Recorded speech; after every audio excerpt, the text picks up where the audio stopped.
Ante mo, ang taray ah. Ay nako, Ang taray-taray ah. common sense ha. Oh my God. 13 na nga, di ba? It is what it is.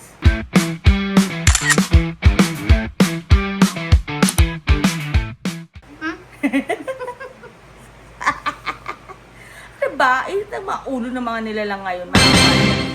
May dalaw ba? Baka may dalaw. Kasi init ang ulo. Oo, baka nadadala naman din ang init ng panahon. Pero diba, naka-aircon sila. Kaya nga, eh baka pinatayhan siya. Ay.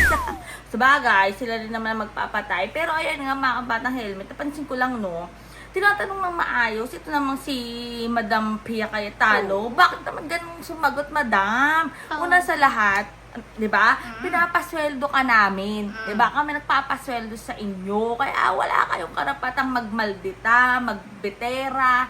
Tataray eh, no? Ang taray, common sense, di ba? Puntahan niyo, ma'am, yung bagong leadership po. May 13, di ba? Common sense, di ba? What's in the rules? Yes. What's in the Constitution? When you Article have 2, Section 13, 2. yun lang. So pag Yes. hindi sumunod sa rules, doon lang naman kami may problema. Pero pag sumunod sa Constitution at sa rules, there's no problem. That's just how it is. Thank you, ma'am. Common It is what sense. it is. Eh, O, paano diba? kung hindi naman common yung sense? Kaya nga, malay mo, wala kaming sense. Ay, Sorry naman. kayo pala yung walang sense. Ay, Diba? sorry naman. Pero ayan nga, tas eto pa, Diyos ko. Ito naman kasing si Senator Rizal Tiveros. Ba't hindi mo muna kasi kinamusta si Ante? Oh, ikaw naman kasi. Diba? Ito naman, round 2. Dapat kasi kinakamusta tong si Ante para hindi nag-iit ng ulo. Betera na naman eh. Kasi ayan nga, oh, sabi niya, nagpasalamat daw siya sa majority leader, hindi sa iyo, Your Honor. Her Honor put on record that no amendments were submitted. None may have been submitted, but our name is on the list to propound amendments. So thank you to the Majority Floor Leader who was gracious enough to allow us to still propose our amendments. You're welcome, Mr. President. I made a No, record I earlier that thank there the were... Majority Floor Leader, not Her Honor, because Her Honor Oh. closed the period of amendments despite our name being there. Well, Mr. President, just to reiterate, in this morning's session of the special session, I made of record that there were no more committee amendments and no other colleagues had submitted proposed individual amendments. And I said repeatedly more than once that if the body allows, that I would respectfully move to close the period of amendments.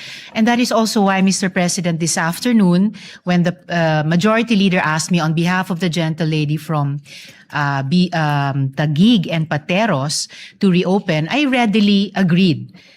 Because my interest, like any other member of the chamber, is to move our bills forward. And if this afternoon, the gentle lady is desirous to present the amendments, then by all means, I gave way to the reconsideration, Mr. Thank you. President. I'll just remind the body that the practice is usually staff to coordinate if there's a name on the list, because sometimes the person who made the reservation would waive their right, and that's quite common.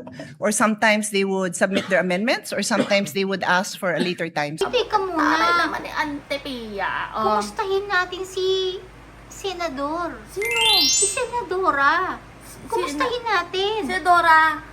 Pia, Oh. Cayetano. Kaya nga, oh, kamusta Kumusta natin? po? Kamusta pag-live sa'yo ng kapatid mo? Wala po. Balita ko, naka-21, FB Live. Aba, ay clap. Eh, di ba, ang galing mo, kuya. Pero Kabenta. nasa na ba yan, absent? Wala yata eh. Sayang na naman ang pinapasweldo dyan, ha? Oy! Nako, ha? Ay, teka lang. Sa mga hindi pa nakasubscribe sa atin, Videographer, huwag kalimutan mag-click na ng subscribe dyan at mag-like, mag-share, at mag-comment na at mga basher. Share. O, diba? Para i-updated sa mga latest. Pero yan nga, no? Ang tanong dito, mga kabata helmet, i-comment nyo na, karapat dapat bang magtaray si Madam Pia Cayetano? Oo. Teka lang! Ba't ikaw sumasagot? Oo, bakit? Bakit? Exempted ba dapat yun? Bakit? Tayo Bakit? ang mga nagpapasweldo sa kanila. Eh, bakit? Tayo ang mga taxpayer. Tapos, magtatanong lang, di pa sila makasagot ng matino tama? Ah, bakit? Ba't Sinabi ba na nagkaantingan? bawal magtaray? Eh kasi, Bawal ba? supalpal sila. Di Ng naman. Ito katotohanan. naman eh, masyado ka naman. Di mo sinupalpal. Eh di ba nga, sinagot na nga yung tanong mo. Common sense mo na lang yun. Common Wala kang sense. common eh. Sila nga walang sense eh. Ikaw, Batang Helmet. Yan, sa Batang Helmet, panoorin niyo po yan, ha.